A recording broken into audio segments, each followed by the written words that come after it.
Sobrang nanginginig yan. Sobrang mag-init yung alternator.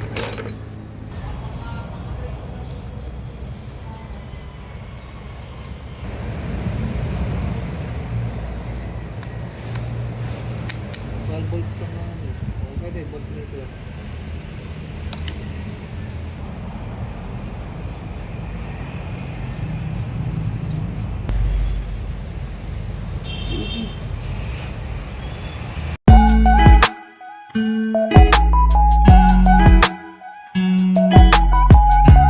Guys, magandang araw sa inyo guys. Ayan, meron tayo ngayong customer dito yung Kia Preview. Ayaw daw mag-charge ang alternator to guys. Yan ang titingnan ng ating electrician, si Dan guys. Para malaman natin kung saan ba nang gagaling, kung anong sira nitong alternator dito, kung ba tayo mag-charge guys ha. Yan, bago natin tingnan, malaman kung paano ay kumagayan guys. Subscribe nyo muna kami sa aming YouTube channel, NBTV. Pa-like at pa-share na rin guys at pindutin notification bell para lagi kayong updated sa mga share na yung video. At ipopost guys yan kami guys. Bubuksan na ng ating electrician yung kanyang alternator bago tanggalin na para malaman natin kung saan may problema guys. Okay guys? Yan guys, bukas na yung kanyang alternator yan. Sinecheck na ng ating electrician kung saan may problema guys. Ayan, sinecheck na. Baka nanginginit. Sobrang mag-init to eh.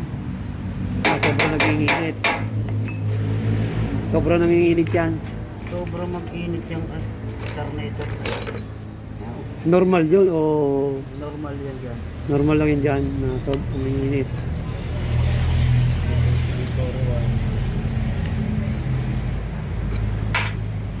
Kaya ba magkarga? Ayaw kumarga.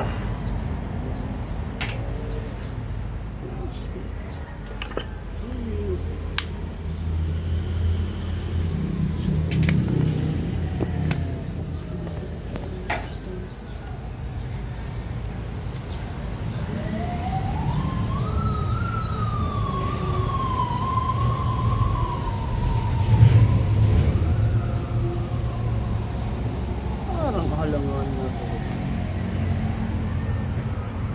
Ito. Dan to ba IC? IC. Yan ang IC ano? Okay naman itong IC.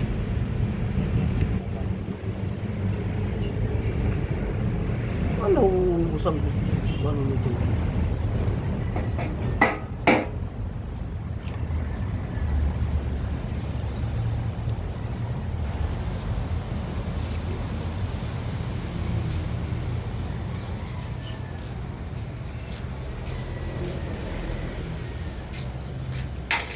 Tingnan pala tanggalin nito dyan, no?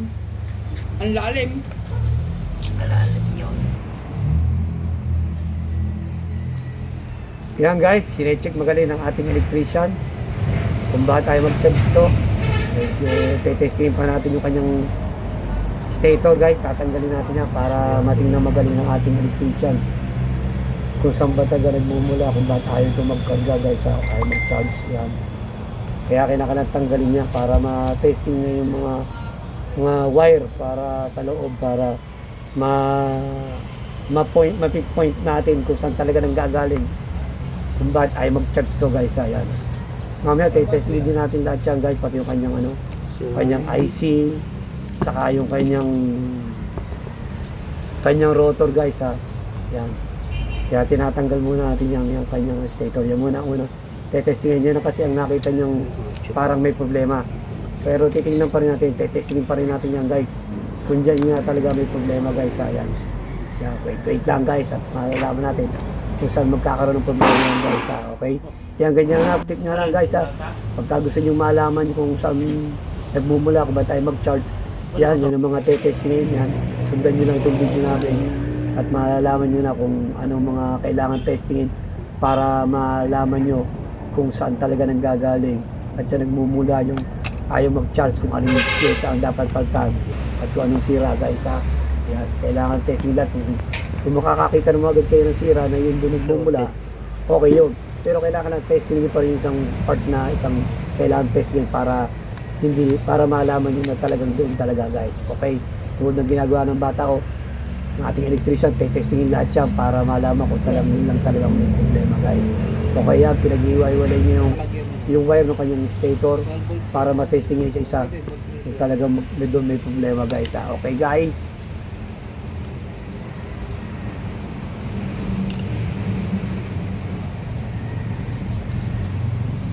Nakita mo ng kakarga. Doon ka na rin lalagay. Hindi, kahit sa kita mo, hindi, kahit sa kita mo lang.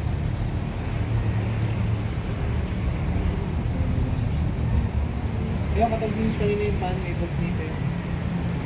Yan guys, tinetesting na yung kanyang stator. Yan, para malaman kung may grounded talaga o mahina na yung kanyang stator. Yan. Yan guys. Stator yan guys ha. Yan naman guys, ay ang diode. Yan ang nagcha-charge. Pag sira yan, hindi talaga mag-charge sa mga alternator. Kaya kailangan din testingin yan guys. Yan diode na yan guys ha. Yan yung ginagawa ng ating electrician. Isa yan sa kailangang importanteng testingin din yung diode na yan kasi yan ang nagkakarga ng kuryente guys ha. Yan. Yan, tinetesting na rin niya.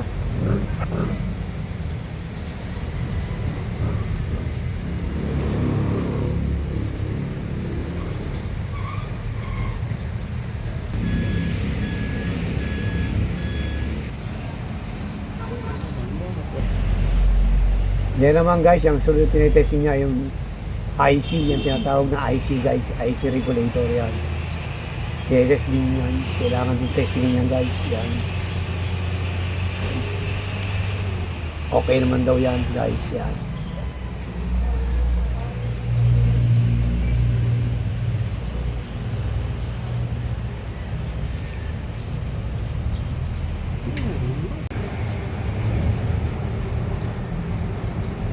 Shorted dito.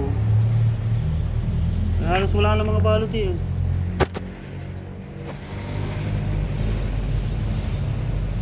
Hindi, kakarga yan pagka nag-shorted ng pag ano. Wala pa naman nakakuha rewind nito.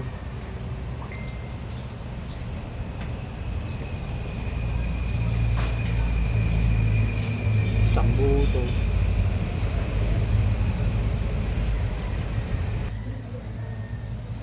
Tingnan mo shorted.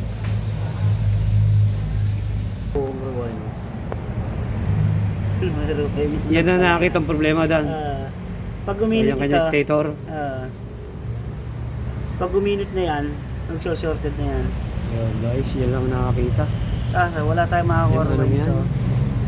Tingnan mo yung Stator na rewind yan ang nagiging problema kasi tanggal na lahat yung kanyang nag-shorted na. coat, kumbaga yung cover ng wire. Yung pagkabuo rewind. Yan. Yan, Eh pagka nagalaw yan ng pagsalpak mo nagalaw yan, shorted na yan. Oh yan, lalo Hindi masusunog. nakakarga yan. Masunog ng gusto ano. Yan, oh, yan.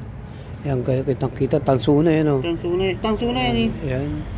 Tingnan mo yung may cover oh. Yan, ang Hindi nakita nagagalaw. problema niya ng papalitan, tinesting na lahat. Kaso buo yan, alternator na yan. Yung kanyang rotor, Saan po kayo nakakatayo? yung kanyang Wala ba tayo nito, boss? IC. Kala ko meron tayo Yan. ng mata.